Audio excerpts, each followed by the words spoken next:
in fact you have studied in basic electronics these things also. Basic electronics may be in the 3rd semester of your course. Okay, at my time it was in the 3rd semester. तो find the average value of waveform of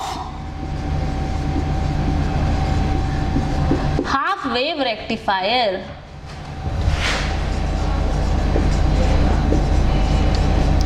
अब अगर आपने half wave rectifier नहीं पढ़ा है तो आपको यहाँ पढ़ने की ज़रूरत नहीं है, फाइन। आप अगले सेमेस्टर में पढ़ोगे कि हाफ वेव रेक्टिफिकेशन बोलोगे, अभी ये नहीं पूछ सकते, फाइन। तो अगर आप 3rd सेमेस्टर, अगर आपने 12th में पढ़ रखा है तो फिर सही है, 12th में भी पढ़ना था वो full wave and half wave rectifier. अगर आपने नहीं पढ़ रखा है तो आप 3rd सेमेस्टर में पढ़ोगे, ठीक है। उसकी डिटेल्स देने की ज़रूरत नहीं है यहाँ पे। I told you I will not teach you unnecessary things to bother you, okay.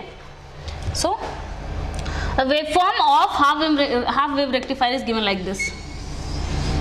If this is your omega t, this is say voltage कहती हूँ मैं इसको, ठीक है। This we are talking about the voltage waveform. So this is given like this. After one more half period, this waveform repeats. बहुत बड़ा हो गया ये।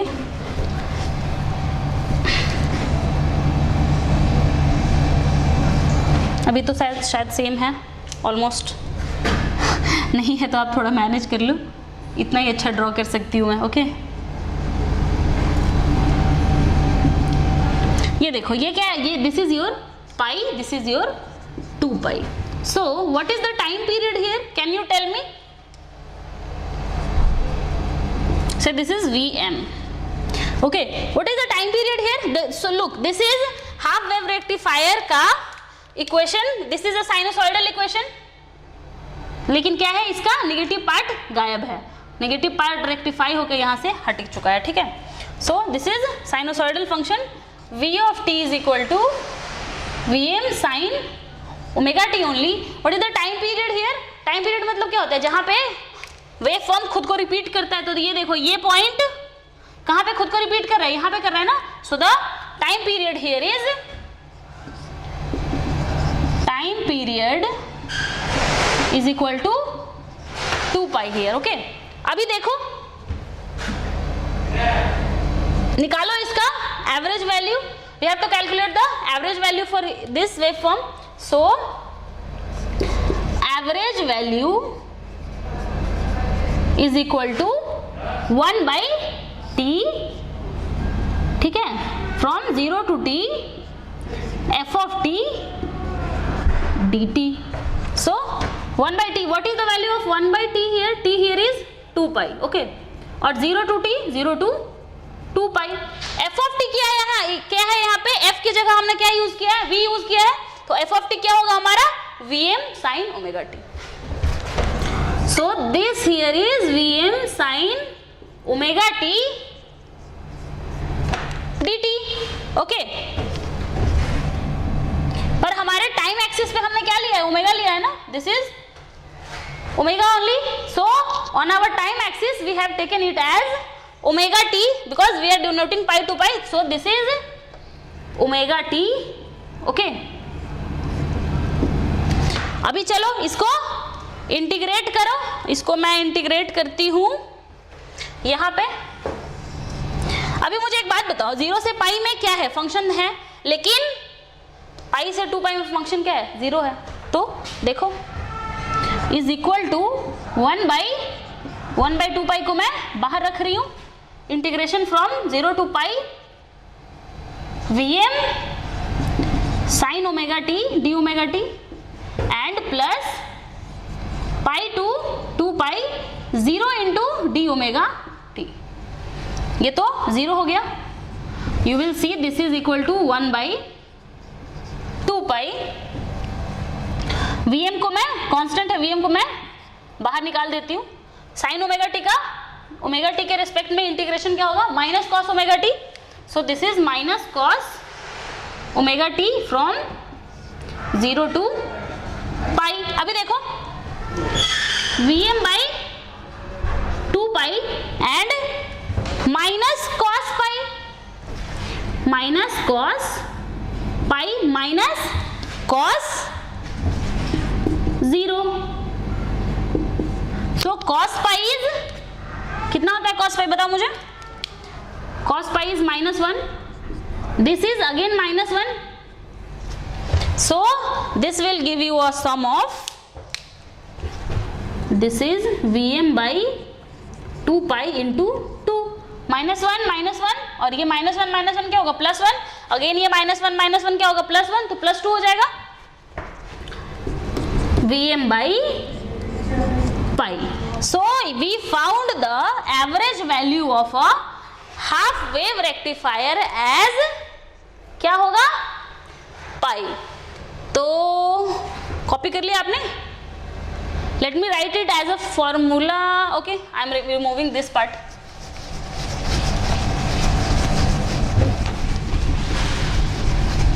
Look, we calculated the value of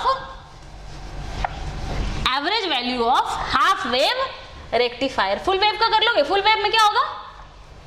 Okay, you don't know the waveform, the full waveform for the full wave rectifier. Some people must know because it was in the syllabus of class 12th. Okay, see, so average value of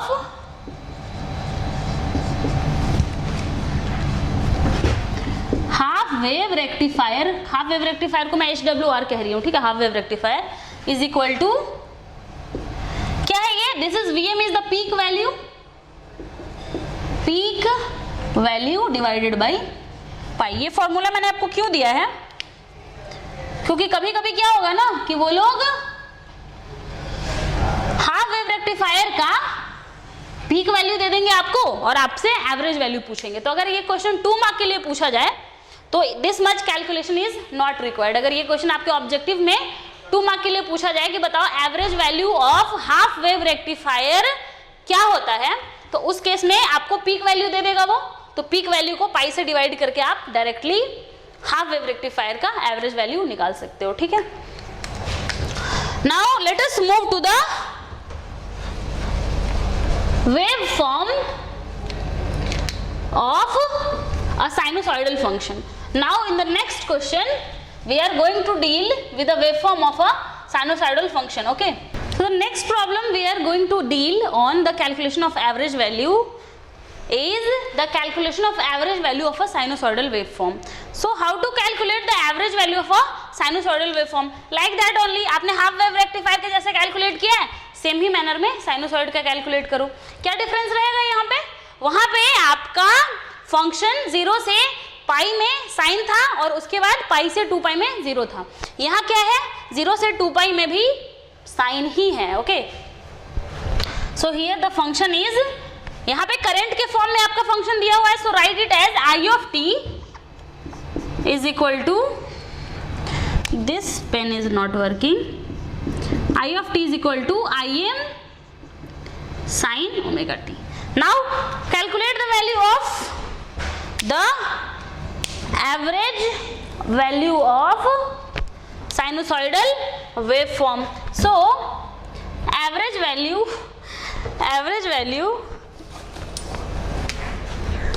let me try another. Average value is equal to क्या होगा, 1 by time period from 0 to time period f of t dt. Time period का value क्या है यहाँ पे, 2 पाई है, 1 by 2 pi from 0 to 2 pi. f of t क्या है, sine Im sine omega t, और t की जगह पे हमने क्या एक्सिस यूज किया है, ओमेगा t एक्सिस यूज किया है. फाइन.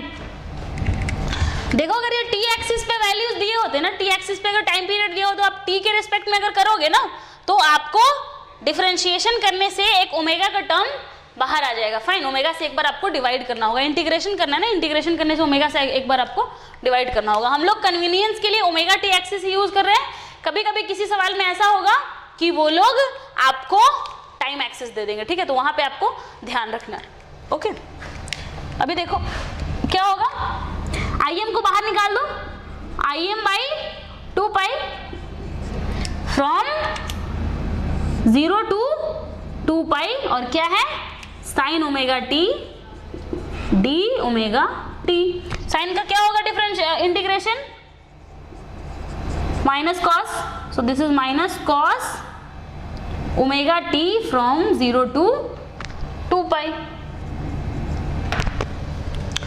वैल्यूज पुट करो, कॉस 2 पाई का, ओके, वैल्यूज पुट करो, this is Im by 2 pi minus cos 2 pi minus of minus cos 0। Cos 2 pi का वैल्यू क्या होगा, +1, सो this is Im by 2 pi minus 1 plus 1. You see, you get the value of sinusoidal average is equal to 0. नहीं, अगर ऐसे नहीं करना है तो आप सीधे देख के भी बता सकते हो। ये क्या होता है, जो ग्राफ होता है ये कैसा होता है, देखो इतना यहाँ पे जितना पॉजिटिव एरिया है उतना ही यहाँ पे नेगेटिव एरिया है, तो एवरेज वैल्यू क्या होता है, area under the curve divided by time period. So positive area और उसमें नेगेटिव एरिया ऐड करोगे तो क्या होगा, वो ऐसे भी कैंसिल हो जाएगा। तो आप सिंपली देख के भी कह सकते हो कि इस साइनोसॉइडल वेव फॉर्म का एवरेज एरिया क्या होगा, 0 होगा, ठीक है। तो साइनोसॉइडल वेव फॉर्म का क्या होता है, एवरेज एरिया 0 होता है, fine.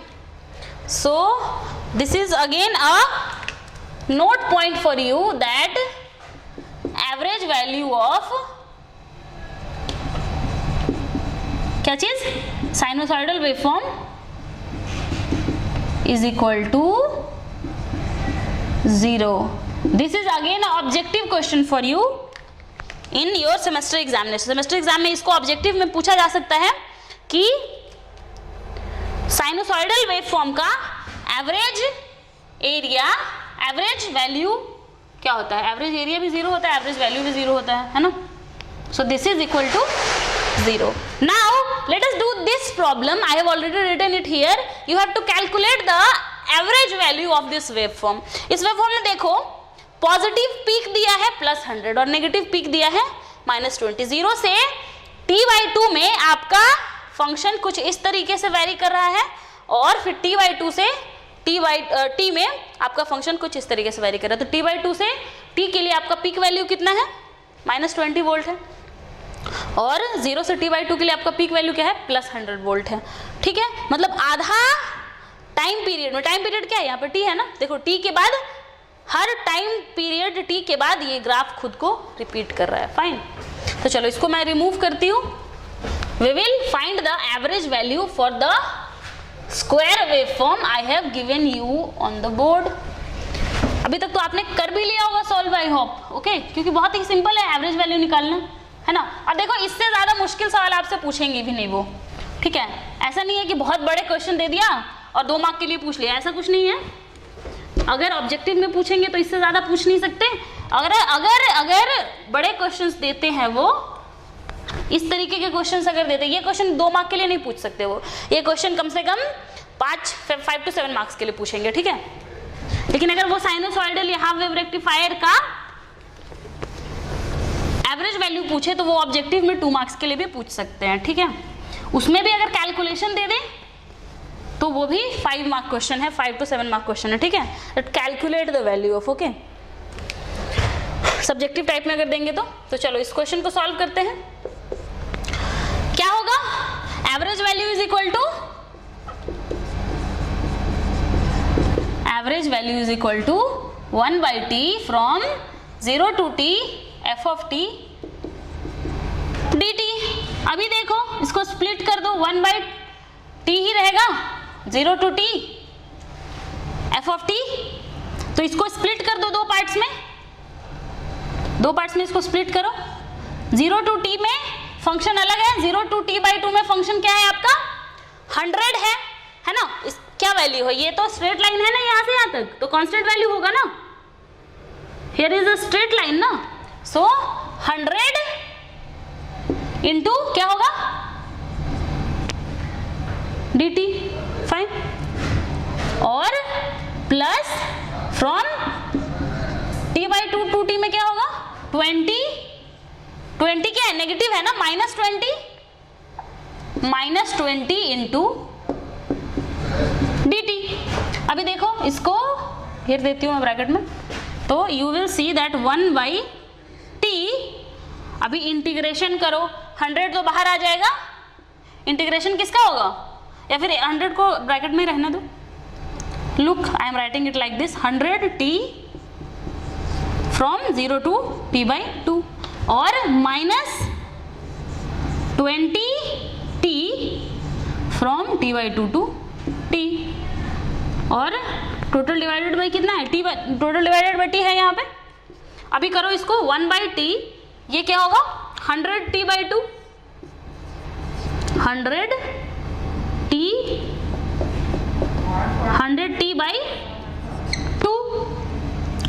-20 into t minus t/2 is again t/2, तो -20t/2, you will get it as 1/t into कितना t/2 80t/2। अब देखो ये t तो हो गया cancelled out, okay, so this is कितना है 40, और क्या ये 40 एम्प्स होगा क्योंकि वोल्ट्स है, वोल्टेज दिया हुआ है ना यहाँ पे, फाइन। ये तो रही बात, आपने फॉर्मूला यूज करके आपने कैलकुलेट कर लिया इसका वैल्यू। अगर मान लो कि आपके पास फॉर्मूला नहीं है, मतलब फॉर्मूला क्या, अभी आप इसको बिना फॉर्मूला यूज किए भी कैलकुलेट कर सकते हो। मैंने एक और बात बताई थी आपको, क्या होता है average value is equal to area under the curve divided by time period. तो यहाँ पे एरिया अंडर द कर्व भी निकालना आसान है। देखो ये क्या है, this is a rectangle, this is again a rectangle, rectangle का एरिया निकालने तो आपको खूब आता है ना। तो चलो इस मेथड से भी करते हैं इसको। तो इसको मैं कहती हूँ मेथड 1, अभी मैं मेथड 2 बताती हूँ आपको कैसे यूज करना है। So method 2, average value is equal to क्या होता है area under the curve divided by time period.